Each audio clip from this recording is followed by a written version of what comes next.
Assalamualaikum warahmatullahi wabarakatuh. Selamat pagi teman-teman dan selamat pagi juga Bunia. Hari ini kami dari kelompok 7 izin mempresentasikan makalah kami tentang mengenal kualitas pribadi seorang pendidik. Perkenalkan, nama saya Dinar Kuncara, NIM 1401418328, dan rekan saya Sanistia Cipta Pratama, NIM 1401418329, dan Sofwati Nikmah, NIM 1401418330. Menurut Kamus Besar Bahasa Indonesia, guru adalah orang yang pekerjaannya atau profesinya yaitu sebagai pengajar.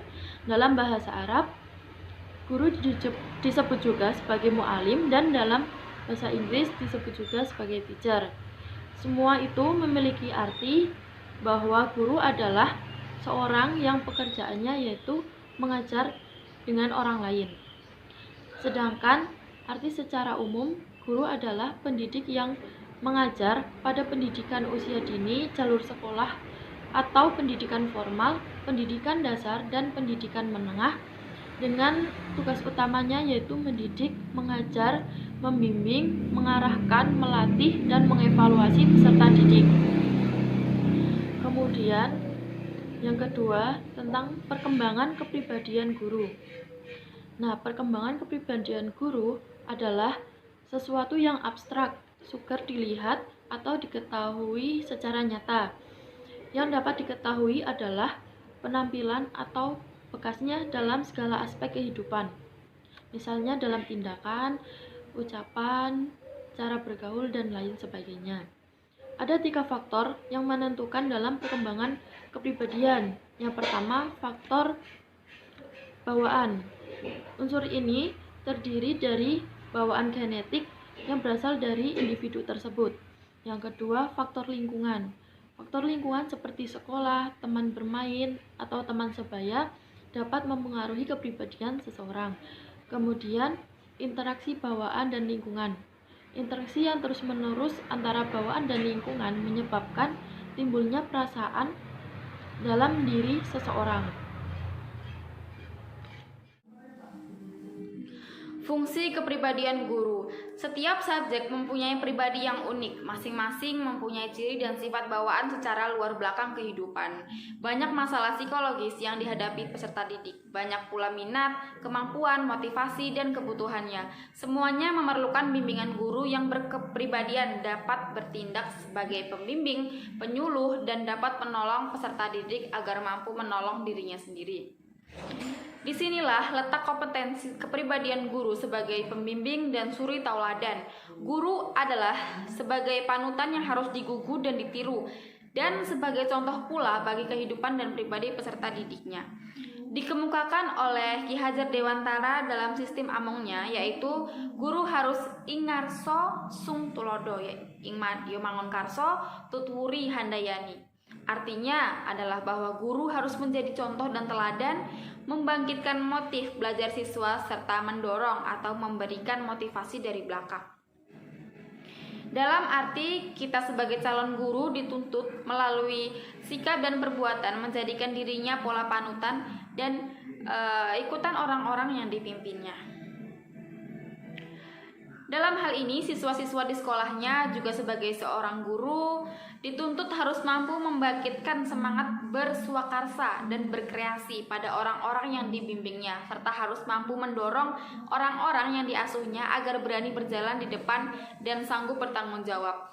Guru bukan hanya pengajar, pelatih, dan pembimbing, tetapi guru sebagai cermin tempat subjek didik dapat berkaca. Dalam relasi interpersonal antar guru dan subjek didik tercipta situasi didik yang memungkinkan subjek didik dapat belajar menerapkan nilai-nilai yang menjadi contoh dan memberi contoh. Guru mampu menjadi orang yang mengerti diri siswa dengan segala problematikanya. Guru juga harus mempunyai wibawa sehingga siswa segan terhadapnya. Hakikat guru pendidik adalah bahwa ia digugu lan ditiru. Berdasarkan uraian tersebut, fungsi kompetensi kepribadian guru adalah memberikan bimbingan, dan suri tauladan secara bersama-sama mengembangkan kreativitas dan membangkitkan motif belajar serta dorongan untuk maju kepada anak didik. Pentingnya kepribadian guru. Kepribadian adalah keseluruhan dari individu yang terdiri dari unsur psikis dan fisik.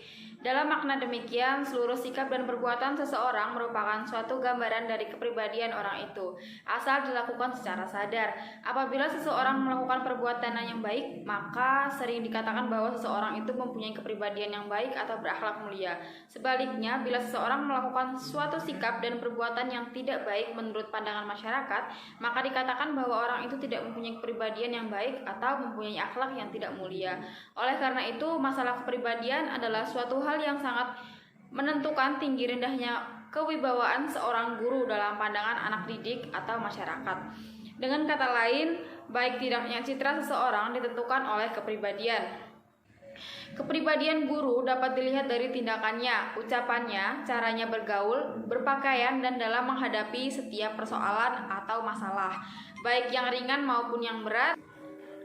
Guru yang goncang atau tidak stabil emosinya, misalnya mudah cemas, penakut, pemarah, penyedih, pemurung, menyebabkan anak didik akan terombang-ambing dibawa oleh arus emosi guru yang goncang tersebut, karena anak didik yang masih dalam pertumbuhan jiwa itu juga dalam keadaan tidak stabil karena masih dalam pertumbuhan dan perubahan.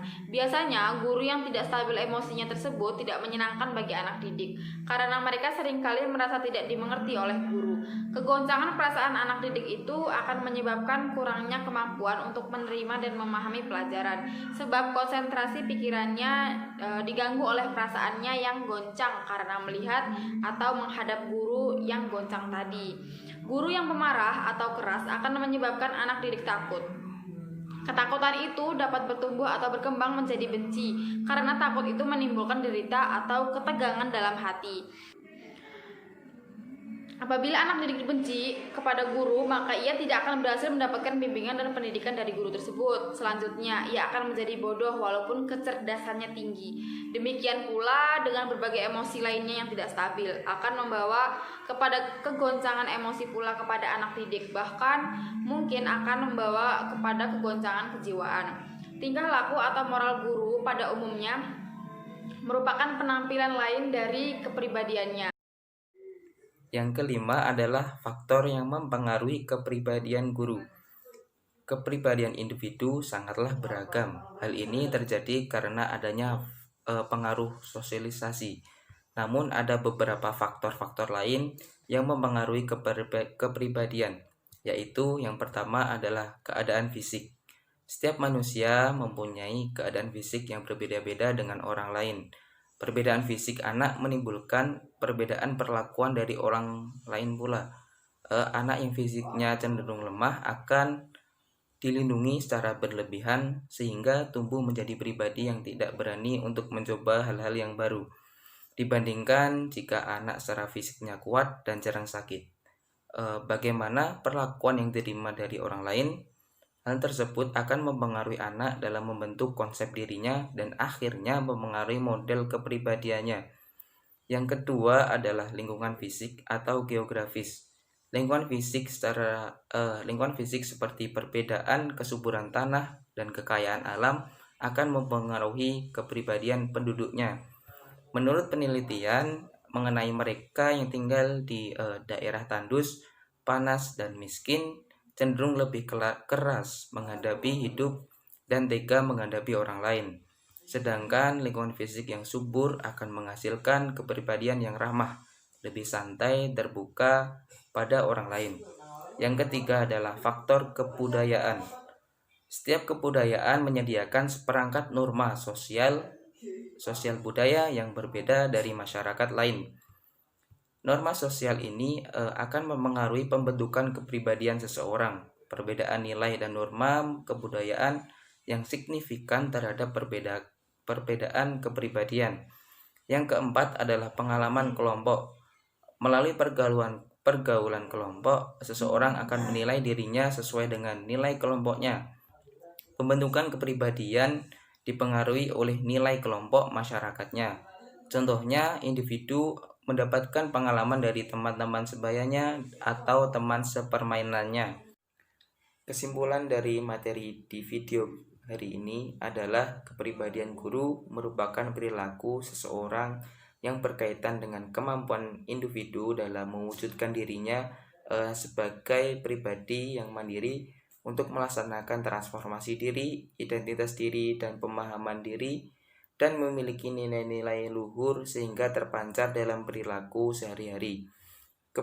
Kepribadian mencakup semua unsur, baik fisik maupun psikis, sehingga dapat diketahui bahwa setiap tindakan dan tingkah laku seseorang merupakan cerminan dari kehidupan seseorang. Selama hal tersebut dilakukan dengan penuh kesadaran, setiap perkataan, tindakan, dan tingkah laku yang positif akan meningkatkan citra diri dan kepribadian seseorang. Begitu naik kepribadian seseorang, maka akan naik pula wibawa orang tersebut. Fungsi kompetensi kepribadian guru adalah memberikan bimbingan dan suri tauladan secara bersama-sama, mengembangkan kreativitas dan membangkitkan motif belajar serta dorongan untuk maju kepada peserta didik. Kepribadian itulah yang akan meningkatkan apakah ia menjadi pendidik dan pembina yang baik bagi peserta didiknya, atau akan menjadi perusak atau penghancur bagi hari depan anak didik, terutama anak didik yang masih kecil di tingkat sekolah dasar dan mereka yang sedang mengalami kegoncangan jiwa di tingkat menengah. Beberapa faktor lain yang mempengaruhi kepribadian guru yaitu yang dipengaruhi oleh faktor fisik, faktor geografis, kebudayaan, kelompok, dan faktor unik. Demikianlah presentasi dari kelompok kami. Apabila ada perkataan dan tingkah laku yang kurang berkenan di hati teman-teman semuanya, kami mohon maaf. Wassalamualaikum warahmatullahi wabarakatuh.